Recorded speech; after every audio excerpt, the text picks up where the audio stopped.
noite, boa tarde, desculpa a todos e todas. Mais uma vez, Magazine Crítico, falando de um assunto super mega importante que é o medo da Casa Branca em relação aos BRICS. E esse medo está gerando uma instabilidade no mundo a partir das posturas do presidente Donald Trump dos Estados Unidos. É isso que a gente vai abordar hoje aqui. Vai lá, Magno. Boa noite, não, boa tarde, desculpa, boa tarde a todos e todas, tá?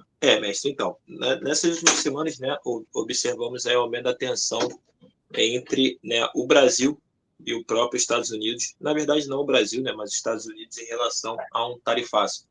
E interessante que isso veio logo após uma reunião dos BRICS, né, aqui na cidade do Rio de Janeiro, entre os dias 5, 6 e 7 de julho, tá? E, é claro, não podemos nos esquecer que o BRICS hoje é um grande polo econômico mundial que marca, né, essa multipolaridade, não só econômica, mas também política mundial, principalmente a partir da própria superação dos PIBs, né, entre os países, comparando o BRICS com o G7, ou seja, a própria queda da relevância do que a gente chamava, né, dos 7 principais países do mundo aí, principalmente a partir da atividade industrial. Então, hoje, os BRICS é um conjunto de países, não somente com Brasil, Rússia, Índia, China e África do Sul, que foram os precursores, mas também com países como a Arábia Saudita, a própria Etiópia, a própria entrada do Irã. Então, hoje é entre aspas, né, uma associação econômica, podemos assim dizer, que já supera em muito os países do G7. E aqui eu volto a falar isso por quê? Porque isso assusta. Isso mostra a multipolaridade econômica, mas também mostra a ascensão desse grande grupo de países em relação o exercício da influência regional. É claro que o Brasil é a maior potência da América Latina, ninguém duvida disso, e hoje, principalmente, a China, né, também, economicamente, ela é a maior potência econômica mundial. Maior ganho industrial nos últimos anos, maior ganho de tecnologia, maior ganho dos salários, né, o aumento exponencial dos salários, mas isso vem mostrando aos Estados Unidos, principalmente, uma queda da sua influência global. Então, isso também assustou, né, mestre? Você que diz brilhantemente lá que os Estados Unidos, dentro da Casa Branca, tem chamado Grupo de Estudos Brasilianistas, né, que estudam o Brasil. Então, acho que é importante sempre abordar esse tema aí em relação aos BRICS. É verdade.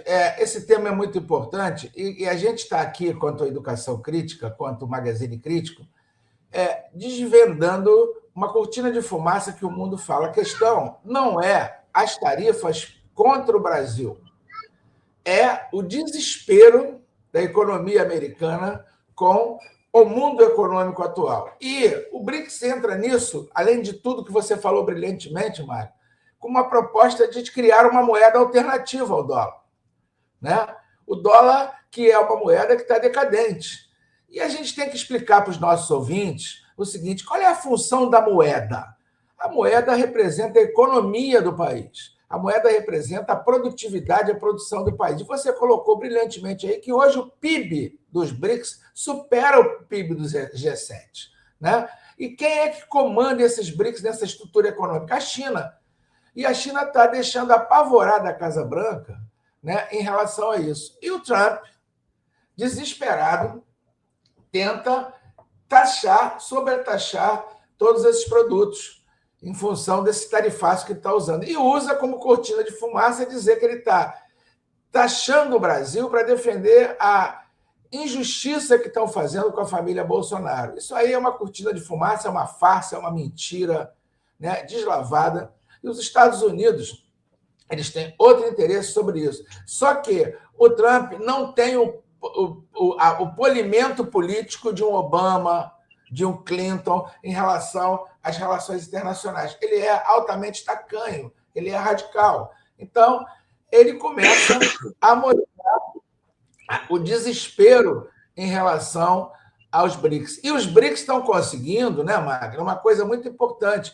Então, atraindo o Oriente Médio e a Europa para o lado deles também. Porque quem está se isolando? Os Estados Unidos. E o desespero deles com o Brasil não é com a família Bolsonaro. O desespero com ele do Brasil é que você colocou brilhantemente aí.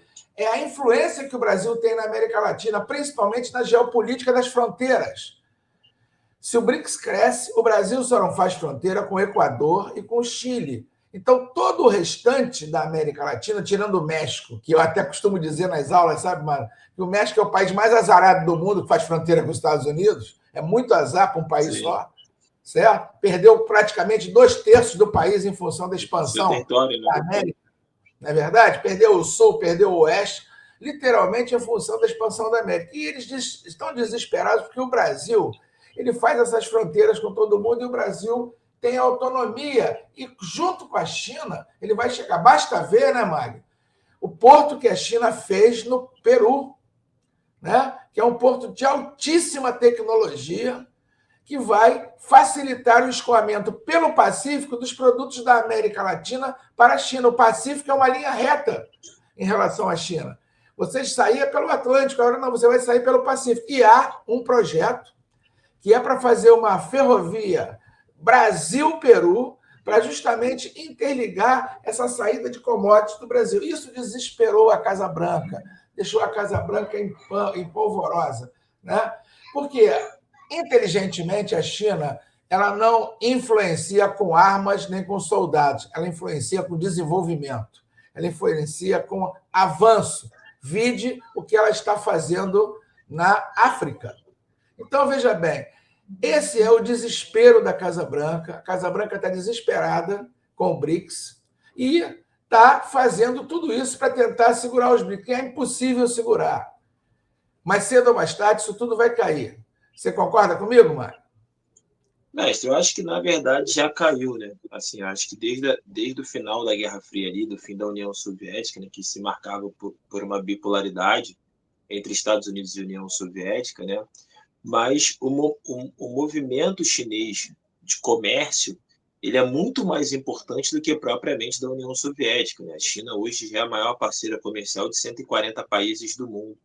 A China tem uma produção industrial que supera em muito o próprio Estados Unidos. Então, a única forma que os Estados Unidos tentam manter a sua hegemonia econômica se dá por dois sistemas. O primeiro é o sistema de pagamento, que, desculpa, a China já superou esse sistema, né? A Rússia com a China fez uma negociação por fora do sistema SWIFT, né? Que durou apenas 7 segundos, então isso é algo magnífico de tecnologia, tá? De pagamento internacional. E o próprio BRICS, que sim, vai defender a criação de uma moeda fora do padrão dólar, principalmente porque percebeu que para você ter uma moeda, você precisa ter uma coisa que é produção industrial, porque toda moeda tem que ter um lastro. A moeda americana hoje nada mais é do que uma fé, ela é fiduciária, ela é uma moeda fiduciária. Por quê? Porque a produção industrial estadunidense ela é muito pouca para o movimento de moeda que você tem dentro dos Estados Unidos, propriamente. Então, ela é uma fé, é um sistema de fé. Ela funciona nesse sistema que você acredita que ela tem esse valor, né? Claro, você tem mecanismos, mas ela não tem mais lastros, como você tinha no padrão ouro, né, antes de Bretton Woods. Então, acho que essa ascensão do BRICS ela é imparável, na minha opinião. E principalmente com o Banco de Desenvolvimento dos BRICS, que é muito diferente do pensamento do FMI, né, que é um banco que faz investimento principalmente em infraestrutura. O FMI tem uma ideia de tornar os países reféns do neoliberalismo, que é um sistema fracassado dentro do sistema capitalista. O FMI, o Fundo Monetário Internacional, é o maior braço dos Estados Unidos e do Reino Unido durante muitos anos para o sistema neoliberal. E hoje o Banco de Desenvolvimento não é isso. Vide que nós podemos ter a grande saída para o Pacífico, né, mestre? Isso é um dos exemplos. Mas nós temos outros aí. Então é importante sempre falar sobre isso, eu acho que isso é muito importante, principalmente esse ataque também à soberania nacional, não podemos deixar isso passar.